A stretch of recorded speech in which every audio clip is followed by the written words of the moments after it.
اعوذ باللہ من الشیطان الرجیم بسم اللہ الرحمن الرحیم۔ معزز سامعین، السلام علیکم ورحمۃ اللہ وبرکاتہ۔ آپ کی خدمت میں حافظ خورشید احمد حاضر ہے۔ امید کرتا ہوں آپ سب خیریت سے ہیں اور دعا گو ہوں کہ اللہ آپ سب کی حفاظت فرمائے۔ آج ہم غسل کا صحیح طریقہ سیکھیں گے۔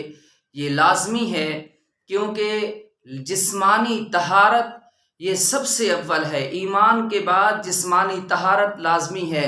اگر جسمانی پاکیزگی ہوگی تو پھر اللہ پاک ہماری عبادتوں کو بھی قبول فرمائیں گے، یعنی طہارت صحیح ہوگی نماز بھی اللہ قبول فرمائیں گے۔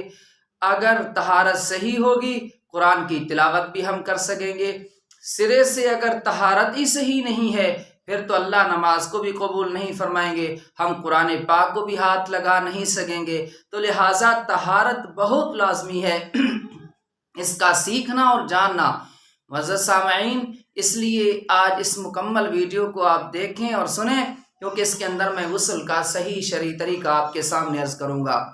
جب غسل فرض ہو جائے، احتلام کی صورت میں یا مباشرت کی صورت میں، جب غسل فرض ہو جائے، لازمی ہو جائے، اس کے بعد جو اکثر و بیشتر طریقہ نہیں بتایا جاتا وہ آپ کے سامنے پہلے میں عرض کرتا ہوں۔ یا تو یہ کہ غسل کرنے سے پہلے انسان پیشاب لازمی کرے، کیونکہ اعضاء کے اندر جو منی کے قطرے پھنسے ہوئے ہوتے ہیں تاکہ یہ نکل جائیں، یا پھر یہ کہ چند قدم چلنے کے ساتھ جو جسم میں حرکت آئے گی، اس سے بھی وہ اگر قطرے ہیں تو نکل جائیں گے۔ اور اس کے بعد استنجا کرے، اور یاد رکھیں استنجا جو ہے وہ بائیں ہاتھ کے ساتھ کرے گا، دائیں ہاتھ کے ساتھ پانی ڈالے گا۔ اس کے بعد سب سے پہلے ہاتھ دھونے ہیں۔ اگر مٹی دستیاب ہو تو سب سے زیادہ بہتر ہے کہ ہاتھ مٹی کے ساتھ دھوئے جائیں، کیونکہ اس معاشرے کے اندر ہمارے ہاں اب زیادہ صابن استعمال کرتے ہیں ہم۔ اگر مٹی نہیں تو صابن بھی استعمال کرے، کوئی بات نہیں، لیکن یہ اللہ کی قدرت ہے کہ مٹی کے ساتھ جتنی پاکیزگی ملتی ہے وہ صابن کے اندر وہ پاکیزگی نہیں ہے۔ اس لیے اول مناسب تو یہی ہے کہ ہاتھ جو ہیں استنجا کرنے کے بعد اور اس اعضاء کو صحیح معنوں میں دھونے کے ساتھ، اور وہ اعضاء جو ہے خاص جگہ جو ہے وہ بھی اس ہم بائیں ہاتھ کے ساتھ دھوئیں گے، وہ بھی ہم بائیں ہاتھ کے ساتھ، یعنی جس کے ساتھ استنجا کیا اسی ہاتھ کے ساتھ ہم پھر اس خاص جگہ کو بھی دھوئیں گے۔ یاد رکھیں یہ اسلام کا ایک اتنا عظیم پاکیزہ اصول ہے کہ ہم یہ دائیں ہاتھ جو ہے کھانے کے لیے، قرآن کی تلاوت کے لیے، عمدہ کاموں کے لیے استعمال کرتے ہیں، اور یہ ہاتھ جو ہے اس طرح کی معمول استنجا ہو گیا ہے، ناپاک جگہ کو دھانے کے لیے ہے، یعنی اس طرح کے لیے ہم اس ہاتھ کو استعمال کرتے ہیں۔ اب اسی طرح جب اس اعضاء خاص کو دھو لے اس کے بعد وضو کرے گا، یعنی ہاتھ دھو لیے صابن کے ساتھ یا مٹی کے ساتھ، پھر سب سے پہلے کلی کرے گا۔ ہاں، اب عام حالت سے ہٹ کے کلی کرے گا۔ عام حالت میں تو یہ ہے کہ پانی منہ میں ڈالا اور پھر نکال لیا۔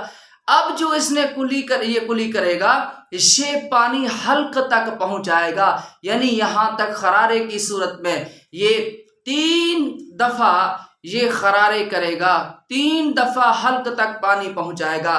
یہاں ایک مسئلہ درمیان میں عرض کر دیتا ہوں، اگر رمضان المبارک میں، رمضان کا مہینہ ہے، روزہ رکھ کر سو گئے ہیں اور اٹھے تو احتلام ہو چکا ہے، اس صورت کے اندر کیونکہ اب اس نے ظہر کی نماز بھی پڑھنی ہے، عصر کی نماز بھی پڑھنی ہے، تو لہٰذا یہ غسل تو کرے گا، اس کا روزہ نہیں ٹوٹے گا، لیکن خرارہ کر کے پانی کو اس حلق تک نہیں پہنچائے گا۔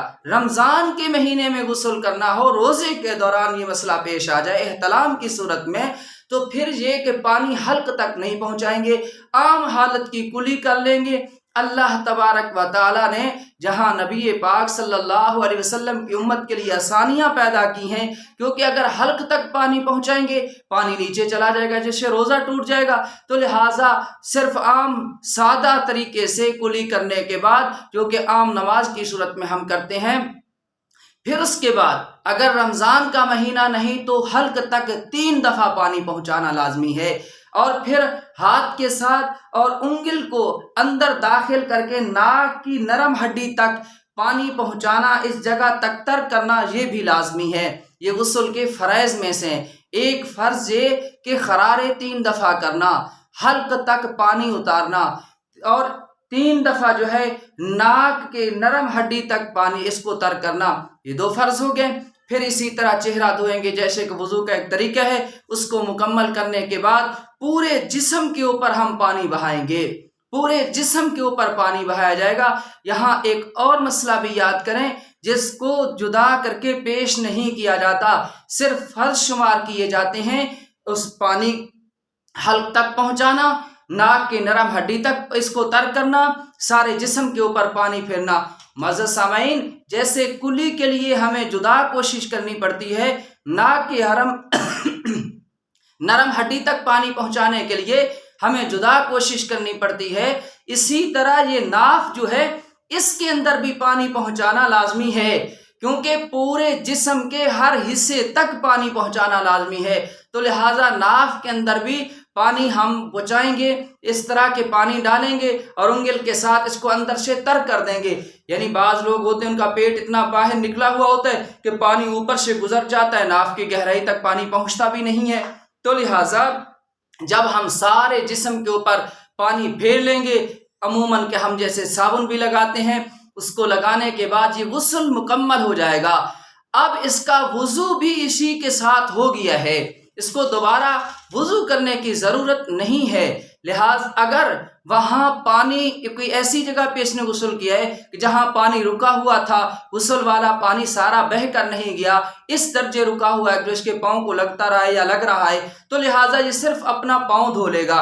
ہاں ایک بات یاد رکھیں، اگر کوئی شخص وضو کو دوبارہ ثواب کی نیت سے کر لیتا ہے، جو کہ وضو کا ایک اپنا ثواب کا بھی ایک درجہ ہے، وضو کرنے کا ایک ثواب بھی اللہ اس پہ نصیب فرماتے ہیں، اگر اس نیت پہ کر لیتا ہے وہ تو جدا ہے، وگرنہ اس کا غسل مکمل ہے۔